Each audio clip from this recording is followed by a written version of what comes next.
최근 일본이 계속 위기라는 말이 들리죠. 뭐 정치적인 문제 다 떠나서 일본 현지에선 경제적인 문제가 제일 심각합니다. 버블이다, 몰락이다 이런 말이 괜히 나오는 게 아니라는 거죠. 기업이 사람을 등한시하고 그렇다고 미래 산업이 제대로 준비된 것도 아니라서 경제학자들이 한국하고 비교하는 경우도 많아지고 있습니다. 우리는 자동차 채널이니까 자동차 산업 중심으로 살펴볼까요? 이게 작년 전기차 판매량 순위인데요. 자동차 강국이라던 일본은 눈 씻고 찾아봐도 없고, 반대로 자동차 산업이 몰락했다던 영국은 4위를 기록했습니다. 어쩌다 이렇게 된 건지, 그리고 우리나라가 일본 차를 진짜 이기고 있는지 순서대로 살펴보겠습니다.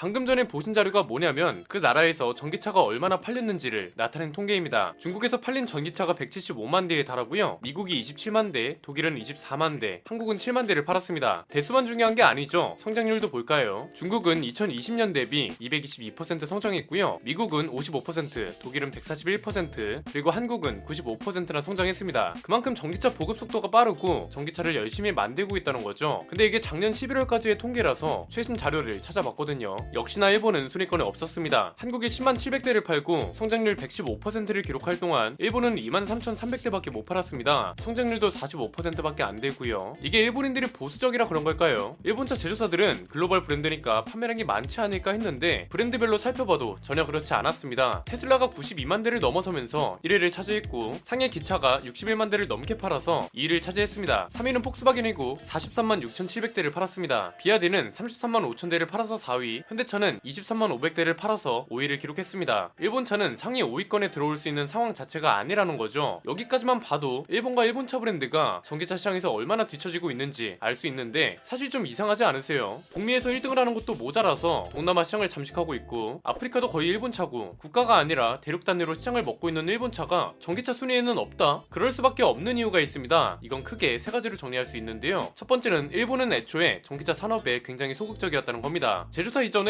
정부도 굉장히 소극적이거든요. 판매량 통계에서도 봤지만 작년이 딱 전기차 호황기가 시작된 시기입니다. 전 세계적인 호황기에 일본은 보급이 진전되지 않고 있다는 건데, 나라별로 정책을 비교해보면 일본이 얼마나 소극적인지 알 수 있습니다. 영국은 2030년에 가솔린이랑 디젤차 판매를 금지한다고 했습니다. 심지어 하이브리드 차도 2035년까지만 판매할 수 있다고 합니다. 프랑스는 2040년, 독일은 2030년까지 가솔린 차랑 디젤차 판매를 금지시킬 거고요. 미국은 캘리포니아주 기준으로 2035년까지 신차 판매를 전기차로 제한할 거라고 합니다. 중국은 2035년까지 신차 판매를 전기차랑 플러그인 하이브리드를 중심으로 하겠다고 했습니다. 일본도 겉으로만 보면 비슷합니다. 2035년까지 신차 판매를 친환경차로 제한하겠다고 했거든요. 그런데 이 친환경차에 뭐가 포함되냐? 전기차만 포함되는 게 아니라 하이브리드 차도 포함된다는 겁니다. 사실상 지금처럼 계속 팔겠다는 소리죠. 왜? 이미 오래전부터 일본차는 하이브리드가 주력이거든요. 그래서 일본 정부에서도 전기차를 많이 팔아야 할 이유가 없는 겁니다. 그냥 순서대로 생각하면 됩니다. 전 세계적으로 전기차 보급을 늘리는 목적이 뭔가요? 탄소 배출을 줄이기 위한 게 가장 크죠. 그렇기 때문에 내연기관차 판매를 아예 중단시키겠다는 극단적인 계획들이 나오는 거고요. 그런데 일본은 하이브리드 차를 오래전부터 팔아왔잖아요. 이 말은 뭐다? 탄소 배출 줄이기를 이미 실천하고 있었다는 거죠. 그래서 전기차가 필요하지도 않고 필요한 이유도 없는 거고요. 경제적인 이유와도 연결되죠. 요즘 일본이 경제 침체로 난리거든요. 엔화 가치도 떨어지고 기업이 인재들도 계속 해외로 빠져나가고, 그렇다고 월급을 많이 주는 것도 아니에요. 이런 상황에서 내연기관차를 확 줄이고 전기차를 늘려요. 어떤 일이 발생할까요? 자동차 생산 직수가 대폭 줄어서 대규모 실직자가 발생하겠죠. 내연기관차는 부품이 3만 개 정도 되는데 전기차로 가게 되면 그중 3분의 1이 줄어들잖아요. 그만큼 사람도 필요 없게 되고요. 실제로 일본 기준으로 전기차로 전환되기만 해도 실직자가 100만 명이나 발생한다고 합니다. 일본 기업들은 고용 안정성을 중시하거든요. 일본 입장에서는 그러니까 이미 하이브리드 차로 국제적인 트렌드를 따라가고 있고, 전기차를 팔아봤자 경제적으로도 문제고 기업 문화적으로도 문제인 걸 굳이 실천할 필요가 없다는 거죠. 두 번째는 국가 정책과 방향이 이렇다 보니까 일본차 기업들도 자연스럽게 늘어졌다는 겁니다. 세계적인 브랜드라는 토요타는 이제야 전기차 계획을 발표했죠. 그런데 이것도 굉장히 애매하고 성급한 느낌이 있습니다. 불과 작년 6월에 토요타가 뭐라고 했냐면, 전기차에 올인하는 건 아직 시기상조다 이렇게 말했습니다. 그러면서 같이 발표한 계획이 2050년까지 하이브리드 차로 경쟁하겠다는 거였죠. 그런데 이 말을 하고 불과 6개월밖에 안 됐을 때 전기차에 83조 원을 투자하겠다는 계획을 발표합니다. 이걸 이야기하면서 스바루랑 공동 개발한 순수 전기차도 공개했죠. 그런데 이것도 양산차처럼 생기긴 했지만 콘셉트카 단계입니다. 아직 출시도 1년치도 안 됐다는 거죠. 이미 현대차는 차세대 플랫폼을 개발하고 테슬라는 1000만 대 이상을 생산하겠다고 발표하는 동안에 이제서야 전기차를 만들기 시작했다는 겁니다. 물론 계획이 없는 건 아닙니다. 그런데 국가 정책적으로나 경제적으로나 기업 문화적으로나 전기차에 올인할 수 있는 상황이 아니고 이미 늦어졌기 때문에 다른 브랜드와 생긴 격차를 줄이려면 굉장히 많은 시간과 노력이 요구될 겁니다. 일본에서 그나마 전기차에 적극적인 게 닛산이었거든요. 그런데 여기도 상황이 크게 다르지 않습니다. 아직도 리프랑 아리아밖에 없죠. 2030년 초반까지 모든 차종을 전기차로 만들겠다는 발표를 했는데 계획은 그나마 제일 적극적이네요. 혼다도 토요타처럼 전기차에 올인하려고 하지 않습니다. 2040년까지 전기차 개발을 강화하면서 플러그인 하이브리드 자동차 개발도 같이 강화하겠다고 했거든요. 일본 시장은 그냥 그런 겁니다. 투지폰 쓰다가 스마트폰으로 넘어갈 때 기억나세요? 아이폰이 처음 나왔을 때 아이폰으로 바로 넘어가는 사람들은 별로 없었거든요. 투지폰을 계속 쓰겠다고 하는 사람들이 꽤 많았고 투지폰과 스마트폰의 중간이라 볼 수 있는 옴니아에서 머무는 사람들도 있었습니다. 일본은 전체적으로 옴니아 세대에 머물러 있다는 겁니다. 그렇잖아요. 전기차가 대세가 되고 있는데 야야 아직은 하이브리드 차가 대세야 이러고 있는데 전기차로 넘어가는 게 쉽겠냐 이거죠. 이게 자동차 판매량에서도 드러납니다. 일본 내수시장 판매량을 보면 더 심각합니다. 내연기관 차부터 볼까요? 작년 기준 판매 점유율을 보면 일본차 브랜드의 점유율이 95%에 달합니다. 수입차는 5%밖에 안 된다는 거죠. 100대 중 99대가 일본차라는 거고 그만큼 보수적이고 폐쇄적인 시장이라는 건데 전기차 시장은 완전히 다릅니다. 가장 판매량이 높은 게 닛산이었습니다. 51%를 기록했는데요. 수입차는 무려 41%에 달했습니다. 41% 중에 25%가 테슬라였고요. 전기차는 일본차 점유율이 상대적으로 많이 낮고 수입차 점유율이 높다는 거죠. 왜? 일본산 전기차는 살만한 게 없으니까요. 세 번째는 결국 이런 이유들이 모이고 모여서 일본차의 전기차 시장 입지가 점점 좁아지고 있다는 겁니다. 글로벌 단위로 볼 필요도 없습니다. 일본 시장만 봐도 답이 나옵니다. 자, 아무리 일본이라도 전기차 시장은 수입차 점유율이 상당하다고 말씀드렸죠. 그런데 일본 기업들은 일본 내수 시장에서 전기차를 많이 팔 생각이 전혀 없습니다. 최근에 토요타가 계획을 하나 더 발표했는데 전기차를 출시하기는 하지만 순수 전기차는 해외 판매 위주로 가겠다는 내용이었습니다. 이 말은 일본은 사실상 비어있는 시장이라는 거죠. 일본인들 입장에선 전기차를 사려면 수입차밖에 선택지가 없는 거고 이런 상황에서 일본에 누가 진출했나요? 현대차 그룹이죠. 우리가 이 소식을 처음 접할 때만 해도 일본에 또 진출한다고 자기네들 차밖에 안 사는데 거기에 정치적으로도 별로 안 좋은 상황에 한국 차를 살까 또 폭망하려고 이랬잖아요. 그런데 현대차의 전략을 듣는 순간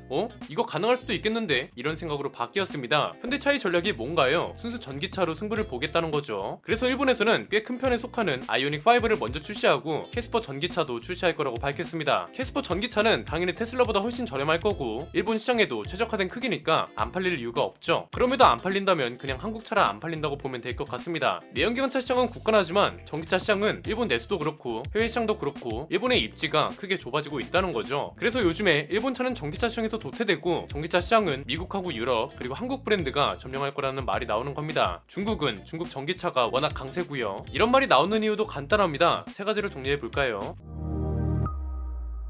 첫 번째는 현대차 전기차를 은근 무시하는 경향이 있는데 그렇지 않다는 겁니다. 전기차 영역은 생각보다 명확하게 나뉘고 있거든요. 소프트웨어랑 전기차로서의 기술력을 기준으로 보면 테슬라가 1위, 그리고 그 아래는 현대차그룹, GM, 포드, 폭스바겐 이런 회사들이 경쟁 중입니다. 테슬라도 그렇고 그 아래에 있는 브랜드도 그렇고 지금 어떤 단계인가요? 완전 자율주행이 가능한 전기차로 넘어가고 있고 배터리 효율은 내연기관차랑 고민을 하지 않아도 될 정도로 좋아지고 있죠. 그리고 그에 따른 최적화 작업이 진행되고 있고요. 현대차만 봐도 그렇습니다. 전기차 생산에 최적화된 작업을 하고 있습니다. 대표적인 게 EGMP 플랫폼이 뒤를 이을 새로운 플랫폼을 만들어서 대량 생산을 최적화하고 있고 전기차를 산업에도 활용하기 시작했다는 거죠. PBV요. 개인 이동수단뿐만이 아니라 사회 서비스 영역까지 넓히고 있다는 겁니다. 그리고 테슬라의 뒤를 이어서 OTA 서비스 범위도 넓히고 있습니다. 하드웨어에서 소프트웨어 중심으로 넘어가고 있다는 거죠. 이 속도를 일본이 하루아침에 따라잡을 수 있을까요? 일본 전문가들도 최소 5년 이상으로 보는데요. 두 번째는 생산 환경 자체도 변화해야 하는데 일본 차는 아직입니다. 자동차 생산 공장의 변화는 크게 세 가지로 나뉜다고 말씀드렸죠. 포드 생산 방식, 토요타 생산 방식, 그리고 이제는 테슬라 생산 방식이 대세로 떠오른다고 했습니다. 토요타 생산 방식은 우리가 흔히 생각하는 자동차 생산 방식이라고 보시면 됩니다. 사람의 중심인 공장에 로봇이 공존하는 거죠. 그런데 테슬라 생산 방식은 뭔가요? 로봇이 거의 다 만들고 사람은 거들 뿐이잖아요. 그리고 대량 생산에 최적화된 기가프레스 방식도 중요하고요. 지금 꽤 많은 제조사들이 테슬라 생산 방식을 따라가고 있습니다. 효율이 더 좋을 뿐 아니라 전기차 생산에도 최적화되어 있기 때문에 대량 생산도 유리하고 대량 생산이 유리하다는 건 뭐예요? 점유율을 늘리기 좋다는 거죠. 폭스바겐하고 볼보가 대표적이고 심지어 현대차도 변하기 시작했습니다. 싱가포르 공장 말씀드렸잖아요. 테슬라처럼 로봇이 죄다 생산하고 여기에 특별한 시스템이 하나 더 있었죠. 주문 즉시 생산 시스템. 고객이 주문을 하면 로봇이 차를 만들고 그 다음날 바로 차를 받을 수 있는 겁니다. 쿠팡이 자동차 버전이라고 보면 될 것 같네요. 세 번째는 전기차 시장이 점점 진입장벽이 높은 블루오션이 되어가고 있다는 겁니다. 이렇게 표현하는 이유는 간단합니다. 일단 진입장벽이 왜 높냐고 하냐면요, 이미 나라별로 잘 팔리는 전기차가 있거든요.